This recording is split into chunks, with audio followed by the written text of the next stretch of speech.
हरदोई के शाहबाद तहसील से इस वक्त की बड़ी खबर।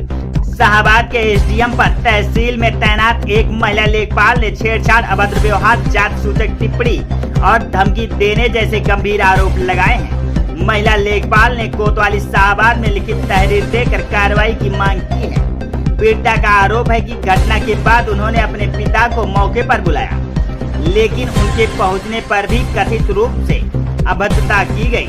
घटना की जानकारी मिलते ही बड़ी संख्या में अधिवक्ता कोतवाली पहुंचे और प्रदर्शन करते हुए निष्पक्ष जांच व दोषी पाए जाने पर कड़ी कार्रवाई की मांग की। पुलिस का कहना है कि शिकायत के आधार पर मामले की जांच शुरू कर दी गई और जांच में जो भी तथ्य सामने आएंगे उसी के अनुसार आगे की कानूनी कार्रवाई की जाएगी। फिलहाल आरोपों की जांच जारी है।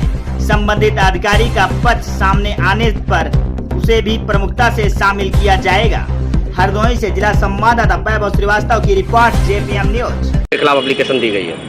एसडीएम शाहबाद। क्या है मामला पूरा? मैं यहाँ लेखपाल पद पर कार्यरत हूँ। अभी मेरे बिलग्राम से पोस्टिंग हुई है, यहाँ ट्रांसफ़र हुआ है। मैंने 23 जून के बाद ट्रांसफ़र हुआ, 25 जून को यहाँ ज्वाइन किया है। उसके बाद मुझे ऑफिस में अटैच कर दिया गया है, जिसके लिए मैं इससे पहले तहसीलदार सर मैम से बात कर चुकी हूँ। इसके बाद एसडीएम सर से भी बात की कि मेरी आंखों में प्रॉब्लम है, मुझे ऑफिस से हटाया जाए। उससे पहले भी बोला गया कि आप एक लड़की है, यहाँ एक लड़की थी तो लड़की ही कार्य करेगी। आज फिर से दोबारा मुझे एसडीएम सर ने लगभग 5:10 पे फ़ोन किया, मेरे पास करवाया गया और बुलाया गया, अपने चैम्बर में बुलाया। वहाँ मुझसे बोला कि पहले तो मेरी कास्ट पूछी, आप किस कास्ट से हैं। जब मैंने अपनी कास्ट बताई तो मुझे जात सूचक शब्दों से बात करने लगे। उसके बाद बोल रहे हैं कि आपको क्या समस्या है। मैंने बोला आपको ऑफिस में ही काम करना है। तो मैंने बोला कि मेरी आंखों में समस्या है। तो बोल रहे हैं कि आंखों में तो मेरी ही समस्या है, मैं रात भर रील्स देखता हूँ, उस दिन भी काम करता हूँ, काम तो आपको करना ही पड़ेगा। यहाँ एक लड़की थी, लड़की ही कार्य करेगी। इसके बाद मैं गंदी संदी बातें करने लगे तो मैंने अपने पिताजी को फ़ोन किया। पिताजी मेरे अन्य वकीलों के साथ में वहाँ चैम्बर में दोबारा गए।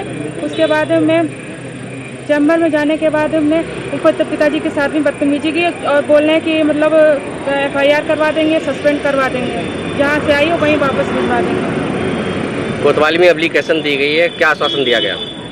आगे कार्रवाई के लिए आश्वासन दिया गया। एसडीएम कार्यालय में पहुंचे थे, क्या आपके साथ हुआ? मेरे पास कॉल आया 5:10 पर, जबकि मैं घर जाने को तैयार था। मेरे पास कॉल आया तो एसडीएम कुछ बदतमीजी मेरे पुत्री के साथ कर रहा है। तो मैंने जहां कॉल सुना तुरंत मैं एसडीएम ऑफिस पहुंचा। पहुंचने पर एसडीएम साहब हमसे भी बहुत आग बबूला हो गए। बोले मेरी लेखपाल है, मैं जो चाहूं वो करूंगा। तो हमने कहा साहब ये उत्तर प्रदेश सरकार की नौकरी है, आपकी कोई बकौती नहीं है, जो आप जो चाहें वो करेंगे। उन्होंने इतनी बदतमीजी करी, हमको कई धक्का मुक्की किए, जबकि मैं लगभग तहसील शाहबाद में 28 साल हो गया है, आज तक ऐसा कोई उप जिलाधिकारी नहीं आया जितना ये बदतमीज अधिकारी है।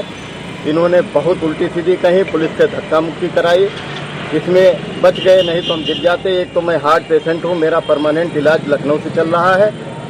मैं बहुत परेशान हूँ, बहुत आहत हूँ। उत्तर प्रदेश सरकार में बेटी बचाओ बेटी पढ़ाओ का नारा चल रहा है। मैंने अपनी बेटी को पढ़ाया, पढ़ लिख के वो लेखपाल हुई और लेखपाल होने पर आज वो आत्महत्या करने जा रही थी कि पापा तुमने हमको ऐसी जगह कर दिया कि मैं आत्महत्या कर लूँगी। एसडीएम बहुत बदतमीज है, बहुत अश्लील हरकतें करते हैं, इसलिए हमको न्याय मिलना चाहिए। मैं चाहता हूँ उप जिलाधिकारी सुशील चंद ये बहुत ही बदतमीज आदमी है और जात सूचक गाली देके मुझे धक्का मुक्की की। मैं अनुसूचित जात जाटव जात बिरादरी हूँ और यहाँ से 30 किलोमीटर दूरी पिहानी अम्बेडकर नगर मोहल्ले का रहने वाला हूँ। डेली आता हूँ, डेली जाता हूँ और मैं बहुत ही इनसे आहत हूँ। श्रीमान जी सबसे मेरा अनुरोध है कि मुझे न्याय मिलना चाहिए।